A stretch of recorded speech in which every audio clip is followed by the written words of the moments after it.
అధ్యక్ష ధన్యవాదాలు. ఏదైతే 17th నాడు 18th నాడు ఈ సభలో రాష్ట్రాల్లో ఉన్న లక్షలాది మంది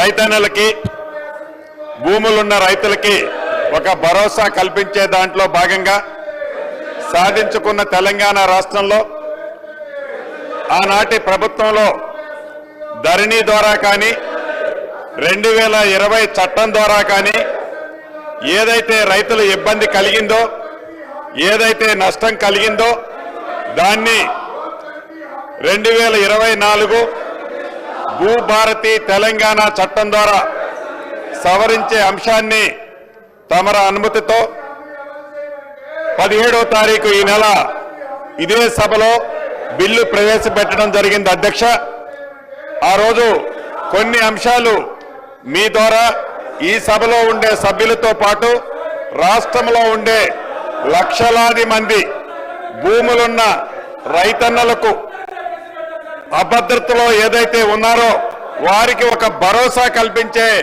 ఈ కొత్త చట్టాన్ని, ఈ దేశానికే ఒక రోల్ మోడల్ గా ఉండే చట్టాన్ని తేవటం జరిగింది. అధ్యక్ష, దాంట్లో మొన్న కొన్ని అంశాలు తమ ముందు ఉంచలేకపోయాను. అధ్యక్ష, ఈ దేశానికి కానీ మన రాష్ట్రానికి కానీ సంబంధించి ఒక్కసారి గత చరిత్రను పరిశీలిస్తే భూమి కోసం, భుక్తి కోసం వేలాది పీడిత రైతులు, కూలీలు పాల్గొన్న తెలంగాణ సాయుధ పోరాటం చరిత్రలో చరిత్రాత్మకంగా ఘట్టం. అధ్యక్ష, అదే రకంగా ఈ ఘట్టానికి, ఈ ఉద్యమానికి ప్రధానమైన కారణం నిజాం కాలం నాటి భూ సమస్యలు, నిజాం సంస్థానంలోని ఉద్యోగులు, జాగీర్దారులు, దేశముఖులు, దేశ పాండ్యులు లాంటి భూస్వాములంతా అధికార దర్పంతో, ఆనాటి ప్రభుత్వం ఏదైతే అధికార దర్పంతో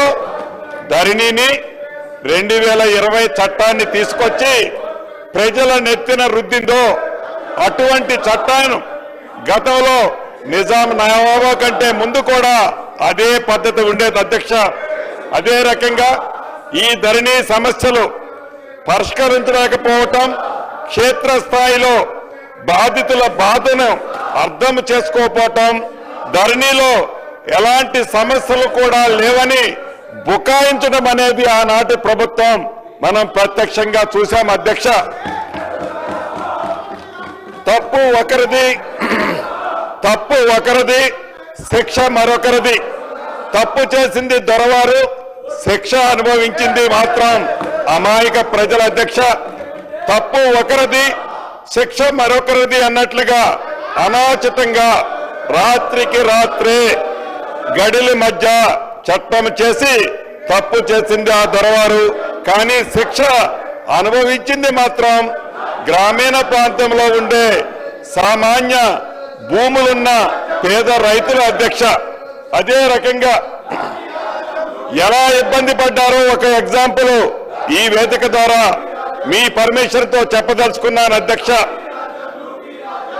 సిద్దిపేట జిల్లా మీరుదొడ్డి మండల కేంద్రానికి చెందిన మధ్యల కృష్ణయ్య అనే దళిత రైతు 73 సంవత్సరాల. అధ్యక్ష, ఇదే గ్రామానికి చెందిన ఒక రైతు 35 ఏళ్ల క్రితం 1452 సర్వే నెంబర్లో 7 ఎకరాల భూమిని కొనుగోలు చేశారు. అధ్యక్ష, ధరణి వచ్చిన తర్వాత 35 ఏళ్ల క్రితం కొన్న భూమి ఏదైతే ఉందో, పొజిషన్ లో ఏదైతే ఉన్నారో దాన్ని ఈ ధరణి కారణంగా ఆ భూమిలో ఉన్న రికార్డులన్నీ తారుమారయ్యాయి. అధ్యక్ష, ఆ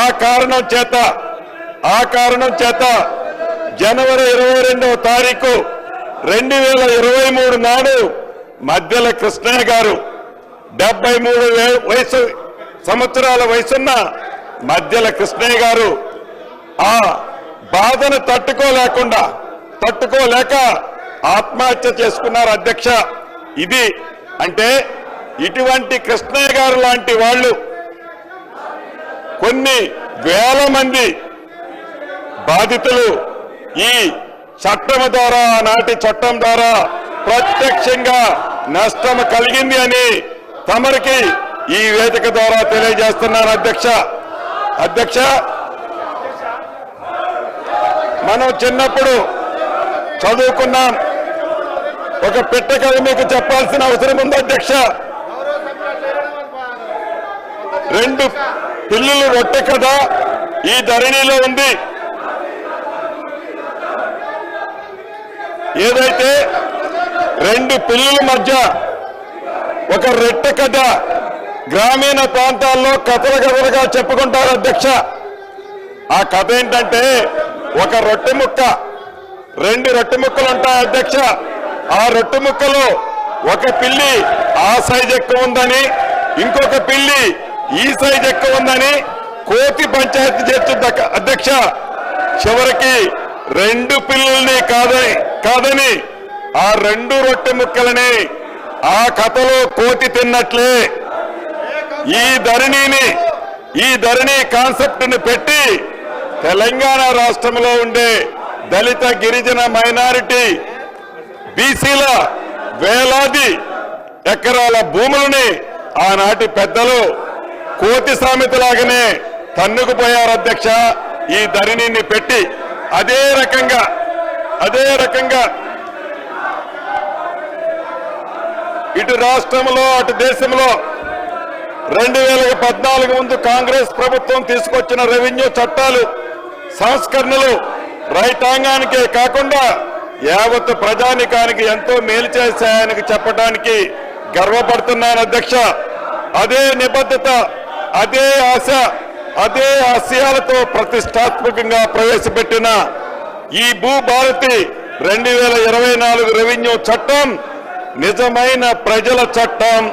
అక్షరాల భూమి ఉన్న ప్రతి ఒక్కరికి ఇది చుట్టం అధ్యక్ష. అంతేకాదు, దేశ చరిత్రని సరికొత్త సంస్కరణలతో లిఖించిన 3 వ్యక్తుల గురించి ఇక్కడ చెప్పుకోవాలి అధ్యక్ష. అదృష్టవశాత్తు ఈ సంస్కరణలన్నీ చేసింది తెలంగాణ బిడ్డలే కావటం మరొక విశేషం. భూ కమతాల పరిమితి చట్టం తెచ్చిన నాటి ముఖ్యమంత్రి, తెలుగు ప్రధాని శ్రీ పివి నరసింహరావు గారు కౌలు రైతులకు మేలు చేసే విధంగా కౌలు రక్షిత చట్టం తీసుకొచ్చిన నాటి ముఖ్యమంత్రి శ్రీ బూర్గుల రామకృష్ణారావు గారు, అదే విధంగా జాగీర్ల రద్దుతో కీలకంగా వ్యవహరించిన మాజీ ఉప ముఖ్యమంత్రి కొండ రెడ్డి గారు మాకు